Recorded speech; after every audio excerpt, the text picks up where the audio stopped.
네.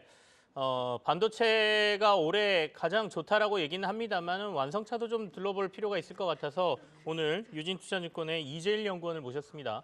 어서 오십시오. 지난해 하반기가 되면서 그래도 수출 실적이나 이런 것들이 좀 좋아진다. 그리고 실제로 데이터가 좀 나오면서 완성차 업체들 주가가 좀 괜찮게 마감을 했거든요. 전체적으로 지금 현재 그 완성차 업체들, 자동차주들의 동향을 어떻게 보고 계세요? 지난해 수출 성과 네. 굉장히 좋았었고요. 그리고 실적도 이제 매우 좋았었습니다. 근데 이제 주가 상승의 트리거가 됐었던 건 아무래도 미국 금리 인상 기조가 누그러지고 올해 들어서 이제 금리가 인하될 수 있다는 기대감 때문에 주가가 반등세를 나타나기 시작을 했고요. 완성차가 워낙 이제 실적도 탄탄하고 밸류에이션도 낮았었기 때문에 뭐 주가는 언제든지 오를 수 있는 여력은 있었던 상황으로 보고 있습니다. 자, 그러면 올해도 작년만큼 실적이 좋아질까? 이걸 좀 전망해야 되는데 작년에 그렇게 실적이 좋았던 거는 코로나에 대한 기저효과다라는 평가도 많더군요. 그러니까 코로나 때 못 팔았던 차들 작년에 많이 팔았다 이런 얘기인데 그렇다면 올해는 조금 주춤하지 않을까라는 걱정도 있거든요. 어떻게 전망하고 계세요? 지난해 기저가 상당히 높은 거는 사실입니다. 네. 실적 기저도 높았고 뭐 판매 대수 좀 많이 증가를 했기 때문에 올해 성장세는 아무래도 좀 둔화가 될 수밖에 없다 이렇게 보고 있습니다. 그래서 수출 성과 같은 경우에도 지난해하고 비슷한 수준 유지를 할 것으로 보고 있고 전체적인 판매 대수도 한 3에서 4% 정도로 작년에 이제는 큰 폭의 성장에는 미치지 못할 거다라고 보고 있습니다.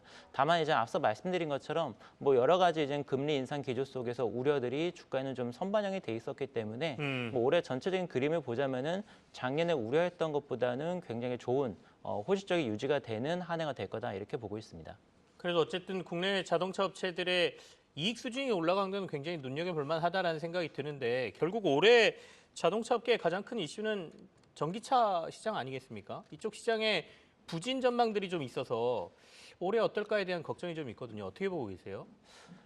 지난해 하반기부터 글로벌 전기차 시장 수요가 많이 둔화가 되기 시작을 했고요. 좀 네. 그런 것들이 주가에 많이 반영이 되기 시작을 했습니다. 올해 전체적으로 시장 전망을 봤었을 때 중국이나 유럽 시장 같은 경우에는 성장률이 대폭 낮아질 걸로 예상이 됩니다. 보조금도 이제 축소가 되고 있고요. 두 시장 모두 전기차 기존에 좀 많이 팔렸었다가 이제 수요가 좀 둔화되는 국면에 접어들다 보니까 감소세는 아니겠지만 이제 좀 둔화가 될 걸로 보이고요.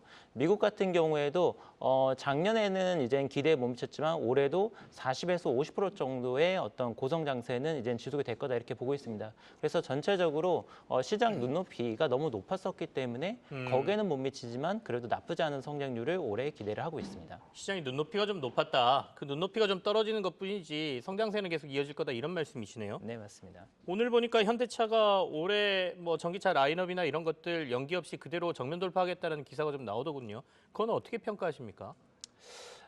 계획대로 하는 게 좋다라고 생각을 하고 네. 있고요. 이게 또 시장이 어려운 상황에서 이렇게 신차 계획을 계획대로 가져가게 되면은 점유율을 더 가져가고 그리고 시장을 선점하는 데 있어서 장점이 있기 때문에 현재 지금 전기차 판매가 충분히 이제 받아들일 수 있다고 한다면은 강행하는 게 이제 좋은 전략이다라고 생각을 합니다. 알겠습니다. 이제는 대중화로 들어가는 조금은 저가형 이런 전기차들이 올해 좀 쏟아질 걸로 예상이 되는데 그 시장에서 이제 어떻게 하느냐가 또 시장의 판도를 좀 결정하는 상황이 될 것 같습니다.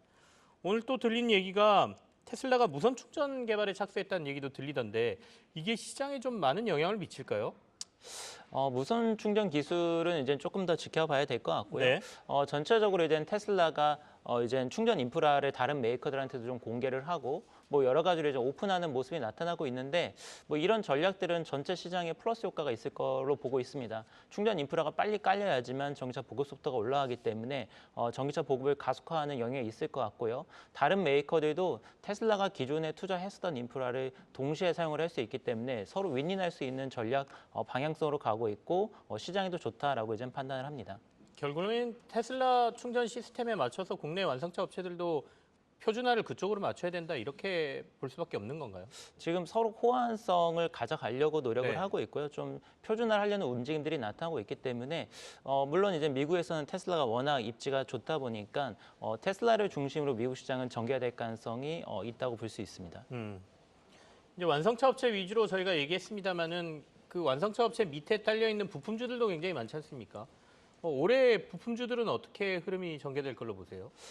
일단 부품주들 같은 경우는 전체적인 생산 볼륨이 중요한데 네. 올해 그래도 작년 대비해서 3에서 4% 정도는 생산 볼륨이 증가할 걸로 보고 있기 때문에 전체적인 볼륨 정말 나쁘지 않다 이렇게 판단을 하고 있습니다. 그리고 원자재 가격 같은 경우에도 작년 하반기부터 원가율이 내려가기 시작을 해서 올해 상반기까지도 본격적으로 하향 추세가 이어질 것이기 때문에 네. 뭐 원가 부담도 많이 줄어들 걸로 보고 있고요. 그리고 뭐 현대기아차의 어떤 전기차 전략도 차질 없이 진행이 되기 때문에 전반적으로 완성차가 같이 동반상사하는 흐름이 나타나지 않을까 이렇게 기대를 하고 있습니다.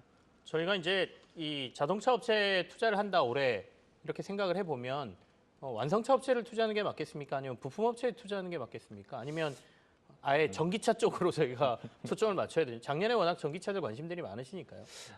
사실 이제 완성차랑 부품사 쪽 중심으로 말씀을 드리면은 동행하는 성질이 있고요. 다만 이제 베타라고 할 수 있는 주가 변동성을 보면은 완성차 대비해서 부품사들의 상승폭이나 하락폭이 더 큰 게 사실입니다. 그래서 올해 이제 시장 상황을 본다면은 저는 수익성 측면에서는 부품사가 더 나을 걸로 이제 보고 있고요. 다만 이제 배당이라든지 안정적인 측면까지 다 감안한다면은 네. 완성차도 이제 매력도가 있다고 보고 있습니다.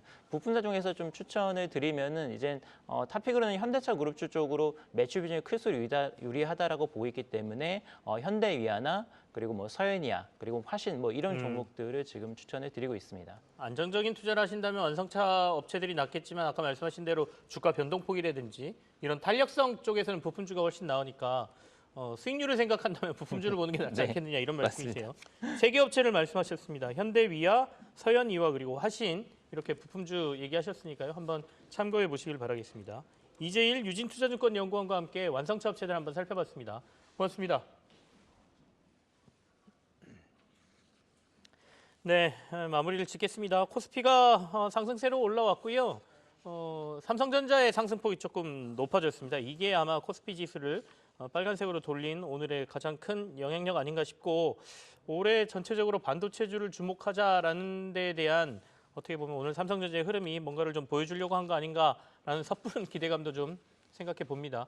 아무튼 새해 첫 거래일 어떻게 잘 하셨는지 모르겠는데 내일 또 와서 여러분과 또 함께 하겠습니다. 고맙습니다.